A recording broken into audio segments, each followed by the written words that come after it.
in the brush. There's been numerous children that have been found, um, different illegals, and we found 3 people that were found murdered this last year on our property, and it's just scary. And we all want a better life for everybody.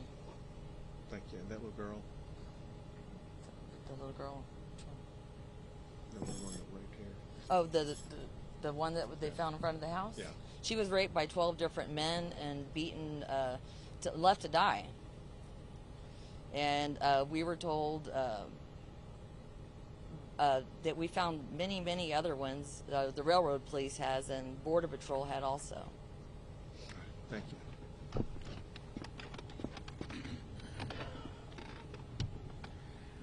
I want to thank Kim and Martine for opening up the property, but more importantly for being able to share their story about the reality of what's happening on a daily basis, especially under the Biden administration with the open border policies that have led to so many sexual assaults, murders like what she talked about on this very property. It's a deadly situation, a horrific situation for those who are victims of sexual assault, a horror that we fully expect to end beginning in about a month, when President Trump takes office and shuts down the border and restores safety and normalcy to an immigration process. I'll take a few questions. Governor, I've got a question for you on this, if you don't mind, sir.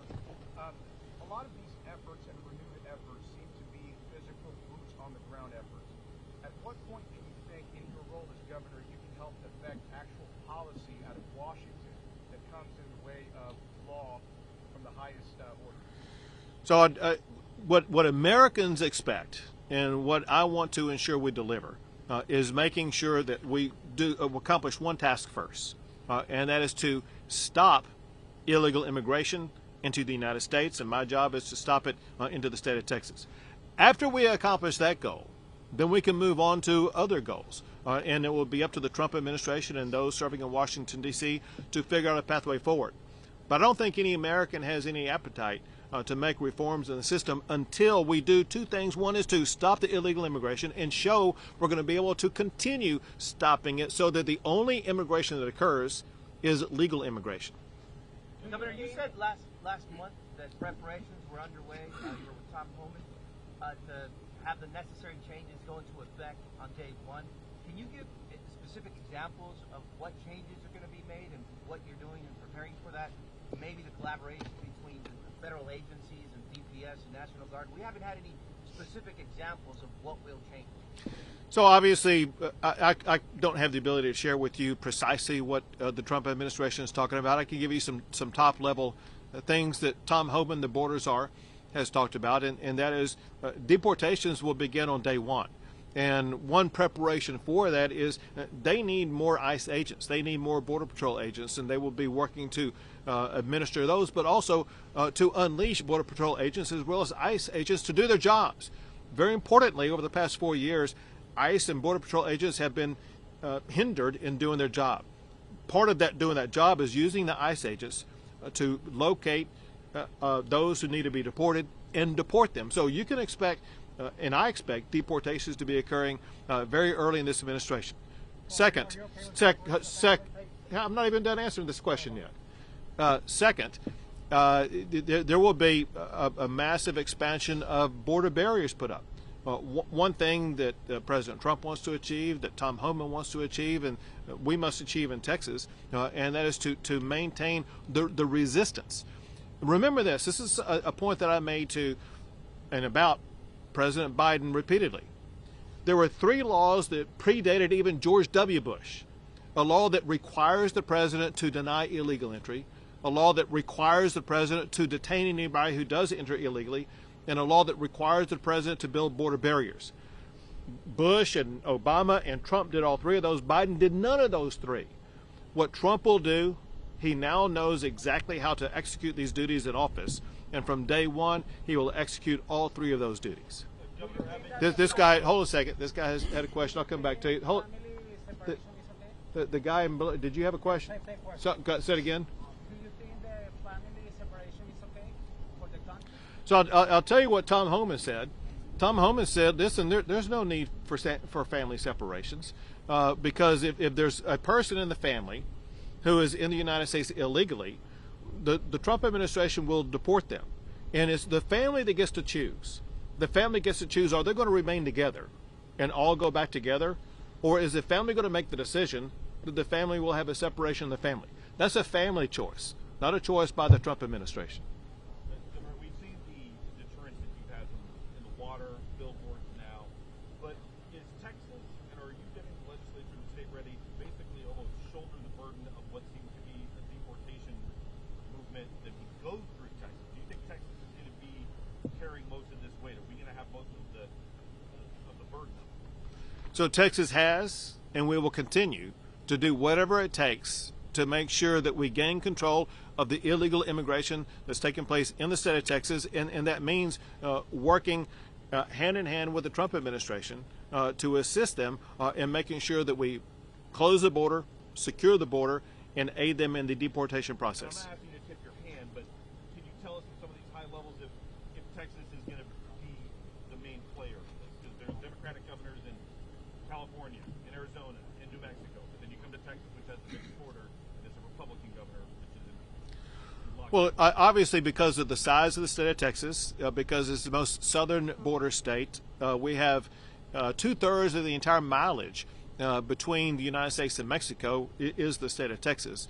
There's a lot of reasons why Texas will be playing a centerpiece role in closing the border and in the deportation process. However, this is not a Texas issue, and it's not even a Texas, New Mexico, Arizona, and California issue. This is an issue for all the states of the United States of America, and it's one of the reasons why Donald Trump was elected in the first place. So Donald Trump and Tom Homan and the entire Trump administration will be working in states all across the United States of America to make sure that if there are illegal immigrants being harbored anywhere, especially those who have committed a crime or pose a national security concern, those are the people that Tom Homan is going to go after first to make sure that we restore order and safety into our communities. Governor, so what is this plan that you came today to announce? Is it just to display the ads between the borders?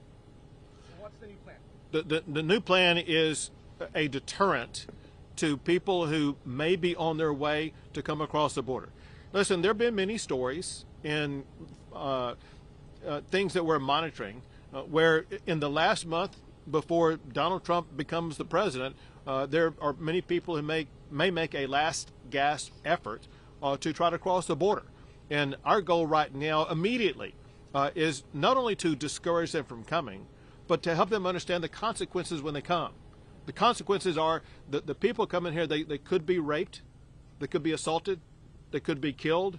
But the consequences also are, if they do make it across, they will be arrested, they will be jailed, and they will be deported. It is senseless.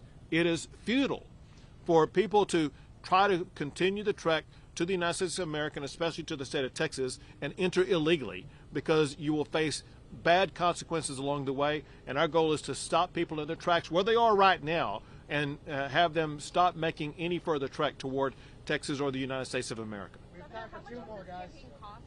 How much of this campaign cost the state, and do you think this is an effective use of funds when it comes to tackling the border? Sure. I don't have the exact number with me. I think it's roughly about $100,000. Could be a little bit more than that. And every tool and strategy that we find and locate are effective strategies. Know what I'm about to tell you.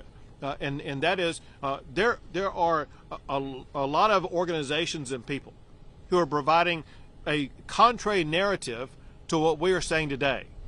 There are the cartels, there are gangs, there are human traffickers, there's even maybe the government of Mexico, as well as non-governmental organizations that tell a completely different story and make it sound like it may be harmless going into the state of Texas.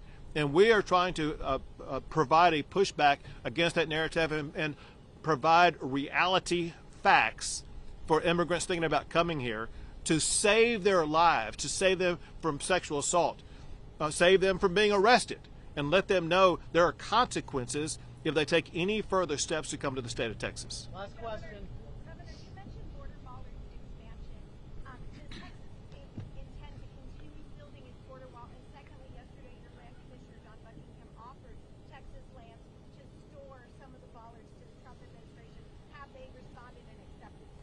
Well, so what the Trump administration is doing, they want to figure out the most cost-effective and strategic way to go about all this process. What the Trump administration knows is that Texas stands ready to assist them in any way.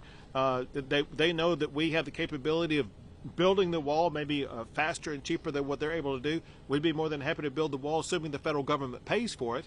But this is a time when you're going to see, unlike the last 4 years, you're going to see great collaboration and cooperation so that we're going to be far more effective and be able to move far faster than ever before at securing the border. Great. Thanks, everyone. And Thank you. really appreciate you being here and doing this. You know, with you guys. Thank you very much. Thank you all. Have a good day.